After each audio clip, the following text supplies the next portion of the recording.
Perkenalkan, kami dari kelompok 2 yang beranggotakan saya sendiri Monica Selviana Herlin dengan NIM 2031150025 Prodi Manajemen.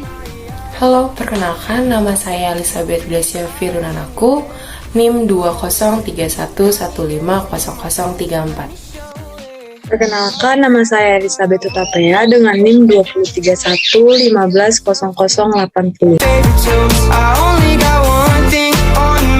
Kami dari anggota kelompok 2 yang terdiri dari Monica Selviana Herlin, Elizabeth Gracia Firunanaku, dan saya sendiri Elizabeth Utapea. Di sini kami anggota kelompok 2 ingin membahas tentang money and inflation.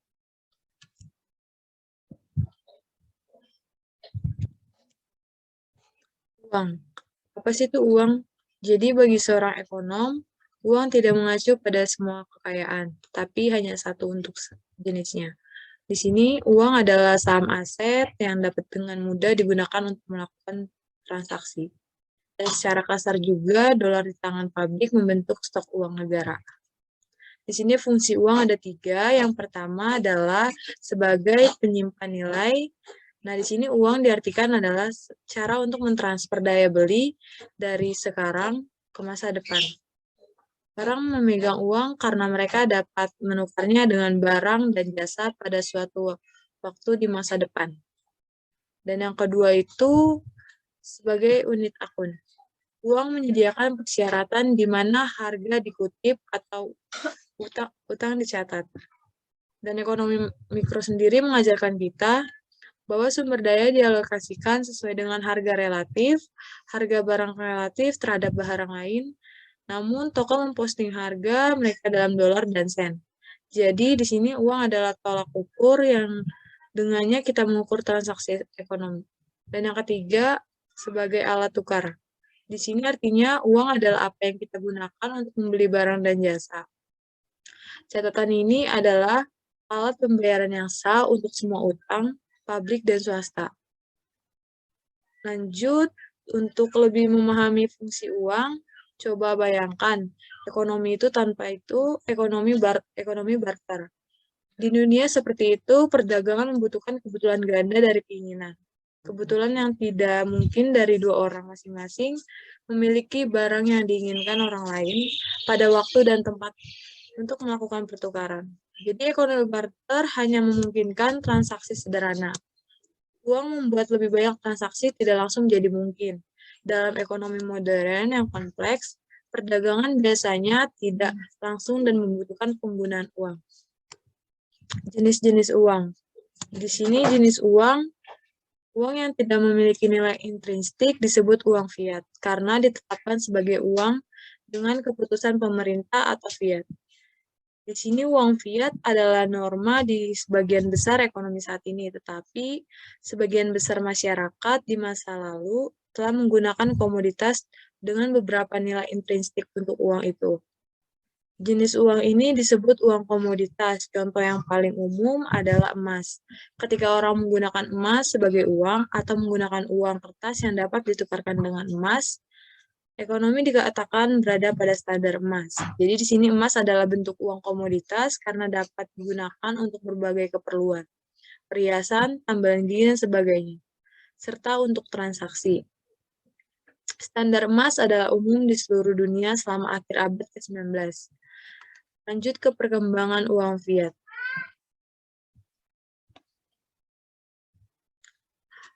Perkembangan uang fiat, di sini kita memahami bagaimana evolusi dari uang komoditas ke uang fiat terjadi. Bayangkan sebuah ekonomi di mana orang membawa kantong emas ketika pembelian dilakukan. Pembeli mengukur jumlah emas yang sesuai. Jika penjual yakin bahwa berat dan kemurnian emas benar, pembeli dan penjual melakukan pertukaran. Lalu pemerintah mungkin pertama-tama terlibat dalam sistem moneter untuk membantu orang mengurangi biaya transaksi. Menggunakan emas mentah sebagai uang itu mahal karena butuh waktu untuk memverifikasi kemurnian dari emas itu dan untuk mengukur jumlah yang benar. Untuk mengurangi biaya ini, pemerintah dapat mencetak koin emas dengan kemurnian dan berat yang diketahui. Koin lebih mudah digunakan daripada emas batangan karena nilai-nilainya diakui secara luas. Langkah selanjutnya adalah bagi pemerintah untuk menerima emas dari pabrik dengan imbalan sertifikat emas, selembar kertas yang dapat ditebus dengan jumlah emas tertentu. Dengan demikian, sistem uang komoditas berkembang menjadi sistem uang fiat. Perhatikan bahwa pada akhirnya pengguna uang gantinya adalah konvensi sosial. Artinya itu semua orang menghargai uang fiat karena mereka mengharapkan orang lain untuk menghargainya.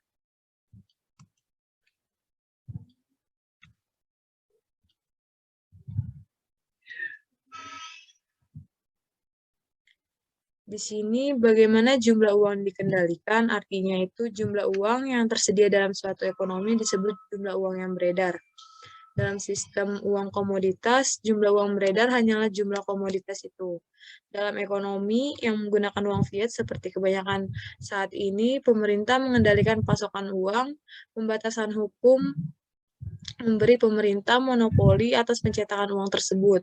Sama seperti tingkat perpajakan dan tingkat pembelian pemerintah adalah instrumen kebijakan pemerintah, begitu juga jumlah uang. Kontrol pemerintah atas jumlah uang beredar disebut kebijakan moneter. Cara utama di mana Fed mengendalikan pasokan uang adalah melalui operasi pasar terbuka atau pembelian dan penjualan obligasi pemerintah. Ketika Fed ingin meningkatkan jumlah uang beredar, ia menggunakan Fed dan masuk ke tangan publik.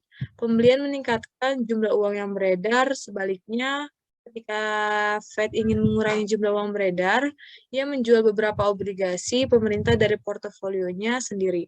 Penjualan obligasi pasar terbuka ini mengambil beberapa dolar dari tangan publik dan dengan demikian mengurangi jumlah uang yang beredar. Bisa dilanjutkan dengan teman saya. Selanjutnya ada bagaimana jumlah uang diukur. Karena uang adalah saham aset yang digunakan untuk transaksi, jumlah uang adalah jumlah aset tersebut. Tapi bagaimana kita bisa mengukur jumlah uang di ekonomi yang lebih kompleks? Jawabannya itu tidak jelas karena tidak ada aset tunggal yang digunakan untuk semua transaksi. Orang dapat menggunakan berbagai aset seperti uang tunai di dompet atau deposito di rekening giro mereka untuk melakukan transaksi. Meskipun beberapa aset lebih nyaman daripada yang lain, aset yang paling jelas untuk dimasukkan dalam jumlah uang adalah mata uang, jumlah uang kertas dan koin yang beredar. Sebagian besar transaksi sehari-hari menggunakan mata uang sebagai alat tukar. Jenis aset kedua yang digunakan untuk transaksi adalah deposito permintaan, dana yang dimiliki orang di rekening giro mereka. Jika sebagian besar penjual menerima cek pribadi, aset dalam rekening giro hampir senyaman mata uang. Karena itu, deposito permintaan ditambahkan ke mata uang saat mengukur jumlah uang. Dana di rekening tabungan misalnya, dapat dengan mudah ditransfer ke rekening giro. Aset ini hampir sama nyamannya untuk transaksi. Reksadana pasar uang memungkinkan investor untuk menulis cek terhadap akun mereka, meskipun pembatasan kadang-kadang berlaku sehubungan dengan ukuran cek atau jumlah cek yang ditulis. Karena aset ini dapat dengan mudah digunakan transaksi mereka, harus dimasukkan dalam jumlah uang, karena sulit untuk menilai aset mana yang harus dimasukkan dalam stok uang. Selanjutnya ada teori kuantitas uang. Setelah mendefinisikan apa itu uang dan menggambarkan bagaimana hal itu dikendalikan dan diukur, kita sekarang dapat memeriksa bagaimana jumlah uang mempengaruhi ekonomi. Untuk melakukan ini, kita memerlukan teori tentang bagaimana jumlah uang terkait dengan variabel ekonomi lainnya, seperti harga dan pendapatan. Teori yang digunakan akan kita kembangkan yang disebut dengan teori kuantitas uang, berakar pada karya para ahli teori moneter awal, termasuk filsuf dan ekonomi David Hume 1711 sampai 1776. Ini tetap menjadi penjelasan utama tentang bagaimana uang mempengaruhi ekonomi dalam jangka panjang. Selanjutnya ada transaksi dan persamaan kuantitas. Orang-orang memegang uang untuk membeli barang dan jasa. Semakin banyak uang yang memerlukan, butuh untuk transaksi semacam itu. Semakin banyak uang yang mereka pegang. Dengan demikian, jumlah uang dalam perekonomian terkait dengan jumlah dolar yang ditukarkan dalam transaksi. Hubungan antara transaksi dan uang dinyatakan dalam persamaan berikut, yaitu disebut persamaan kuantitas atau M kali V kali P kali I. Persamaan kuantitas adalah identitas. Definisi dari 4 variabel membuatnya benar. Jenis persamaan ini berguna karena menunjukkan bahwa jika salah satu variabel berubah, satu atau lebih dari yang lainnya juga harus berubah untuk mempertahankan kesetaraan. Misalnya, jika jumlah uang meningkat dan kecepatan uang tetap tidak berubah, maka harga atau jumlah transaksi harus meningkat. Selanjutnya ada dari transaksi ke pendapatan. Peran uang dalam perekonomian, ekonom biasanya menggunakan versi persamaan kuantitas. Masalah dengan persamaan pertama adalah bahwa jumlah transaksi sulit diukur. Untuk mengatasi masalah ini, jumlah transaksi T digantikan oleh total output ekonomi Y. Transaksi dan output terkait karena semakin banyaknya ekonomi menghasilkan uang, semakin banyak barang yang dibeli dan dijual. Persamaan kuantitasnya menjadi M kali V sama dengan P kali Y. Karena Y juga total pendapatan, V dalam versi persamaan kuantitas ini disebut kecepatan pendapatan uang. Kecepatan pendapatan uang memberitahu kita berapa kali uang dolar memasuki pendapatan seseorang dalam jangka waktu tertentu. Selanjutnya itu fungsi permintaan uang dan persamaan kuantitas. Ketika kita menganalisis bagaimana uang mempengaruhi ekonomi, seringkali berguna untuk mengabstraksikan jumlah uang dalam jumlah barang dan jasa yang dapat dibelinya. Jumlah ini M per V disebut saldo uang real. Saldo uang real mengukur daya beli saham uang. Fungsi permintaan uang adalah persamaan yang menunjukkan faktor-faktor penentu jumlah saldo uang real yang ingin dipegang orang. Fungsi permintaan uang sederhana adalah dalam kurung M per P sama dalam tutup kurung D sama dengan KY. Fungsi permintaan uang ini menawarkan cara lain untuk melihat persamaan kuantitas. Untuk melihat ini, tambahkan ke fungsi permintaan uang kondisi bahwa permintaan untuk saldo uang real dalam kurung M per P tutup kurung D harus sama dengan M per P. Penawaran jadi M per P sama dengan KY. Penataan uang istilah yang sederhana mengubah persamaan ini jadi M dalam kurung 1 per K tutup kurung sama dengan PY yang dapat ditulis sebagai MV sama dengan PY. Selanjutnya ada asumsi kecepatan konstan. Kecepatan uang adalah konstan, maka persamaan kuantitas menjadi teori yang berguna tentang efek uang, yang disebut teori kuantitas uang. Seperti banyak asumsi dalam ekonomi, asumsi kecepatan konstan hanyalah penyederhanaan realitas.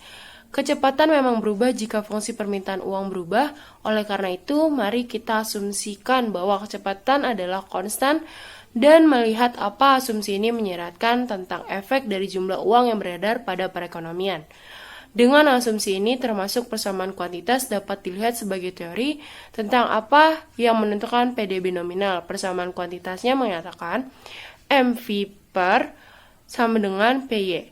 Kemampuan produktif ekonomi menentukan PDB real, jumlah uang menentukan PDB nominal, dan deflator PDB adalah rasio PDB nominal terhadap PDB real. Teori ini menjelaskan apa yang terjadi ketika bank sentral mengubah pasokan uang karena kecepatan tetap setiap perubahan dalam jumlah uang yang beredar mengarah pada perubahan proporsional dalam PDB nominal.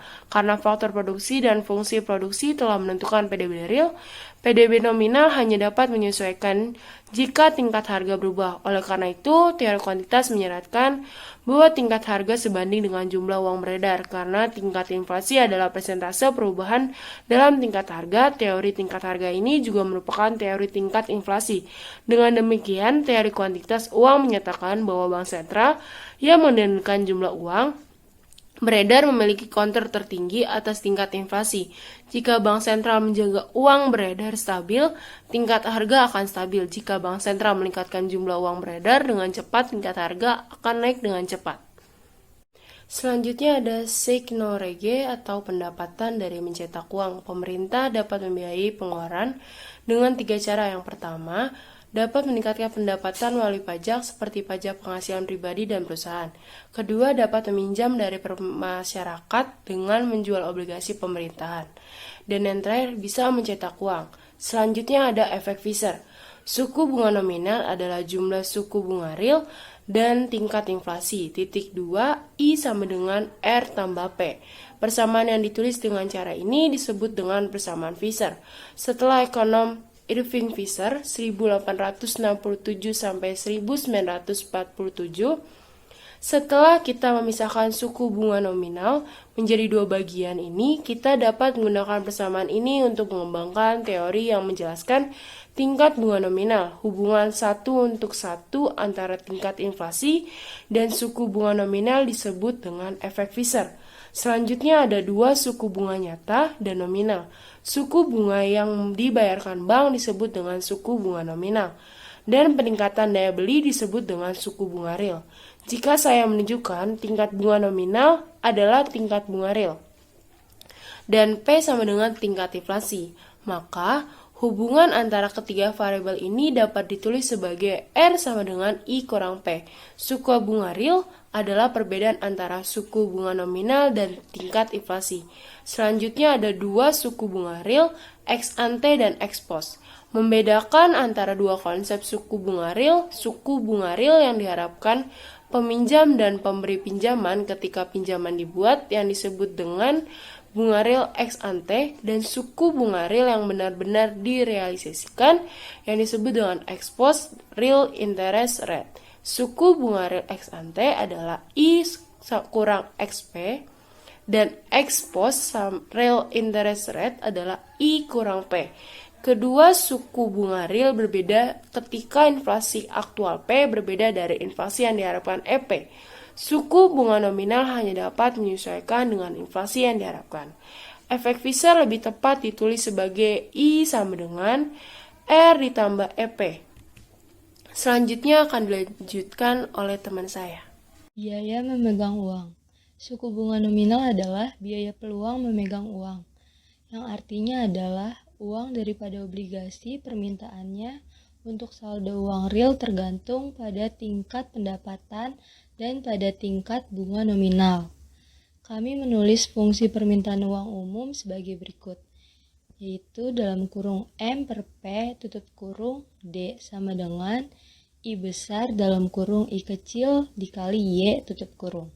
Selanjutnya ada uang masa depan dan harga saat ini. Perubahan tingkat harga adalah, menurut definisinya, inflasi pada gilirannya mempengaruhi suku bunga nominal melalui efek Fisher, tetapi sekarang karena suku bunga nominal adalah biaya memegang uang, suku bunga nominal FED kembali untuk mempengaruhi permintaan uang. Teori kuantitas uang mengatakan bahwa jumlah uang berbeda saat ini menentukan tingkat harga saat ini.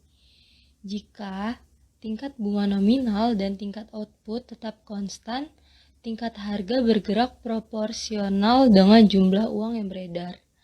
Namun, suku bunga nominal tidak konstan. Itu tergantung pada inflasi yang diharapkan, yang pada gilirannya tergantung pada pertumbuhan jumlah uang yang beredar. Kehadiran tingkat bunga nominal dalam fungsi permintaan uang menghasilkan saluran tambahan, di mana jumlah uang yang beredar mempengaruhi tingkat harga. Oleh karena itu, ekspektasi pertumbuhan uang yang lebih tinggi di masa depan mengarah ke tingkat harga yang lebih tinggi hari ini. Tingkat harga tergantung pada rata-rata tertimbang dari jumlah uang. Yang selanjutnya ada biaya inflasi yang diharapkan. Salah satu biaya adalah distorsi pajak inflasi pada jumlah uang yang dimiliki orang. Tingkat inflasi yang lebih tinggi mengarah pada tingkat bunga nominal yang lebih tinggi, yang pada gilirannya mengarah pada saldo uang real yang lebih rendah.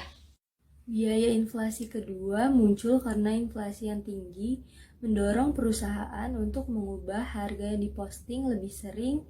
Biaya inflasi ketiga muncul karena perusahaan yang menghadapi biaya menu jarang mengubah harga. Oleh karena itu, semakin tinggi tingkat inflasi, semakin besar variabilitas dalam harga yang relatif.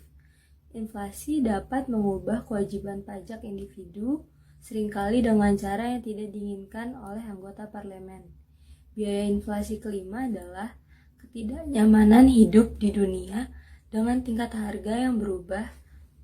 Uang adalah tolak ukur yang dengannya kita mengukur transaksi ekonomi. Ketika ada inflasi, tolak ukur itu berubah panjang. Yang selanjutnya ada biaya inflasi tak terduga. Akhirnya, dalam memikirkan biaya inflasi, Penting untuk dicatat fakta yang terdokumentasi secara luas, tetapi sedikit dipahami. Inflasi tinggi adalah inflasi variabel. Artinya, negara-negara dengan inflasi rata-rata tinggi juga cenderung memiliki tingkat inflasi yang sangat berubah dari tahun ke tahun.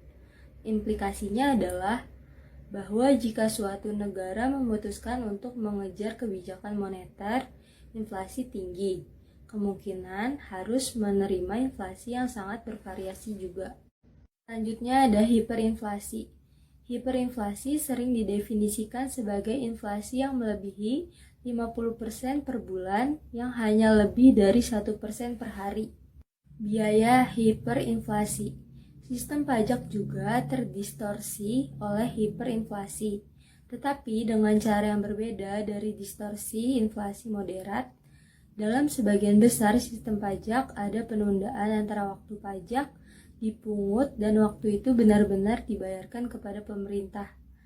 Penyebab hiperinflasi. Hiperinflasi disebabkan oleh pertumbuhan pasokan uang yang berlebihan. Ketika bank sentral mencetak uang, tingkat harga naik. Ketika mencetak uang cukup cepat, hasilnya adalah hiperinflasi. Untuk menghentikan hiperinflasi, bank sentral harus mengurangi tingkat pertumbuhan uang. Sebagian besar hiperinflasi dimulai ketika pemerintah memiliki pendapatan pajak yang tidak memadai untuk membayar pengeluarannya. Akhir dari hiperinflasi sering merupakan fenomena fiskal juga. It's a revolution.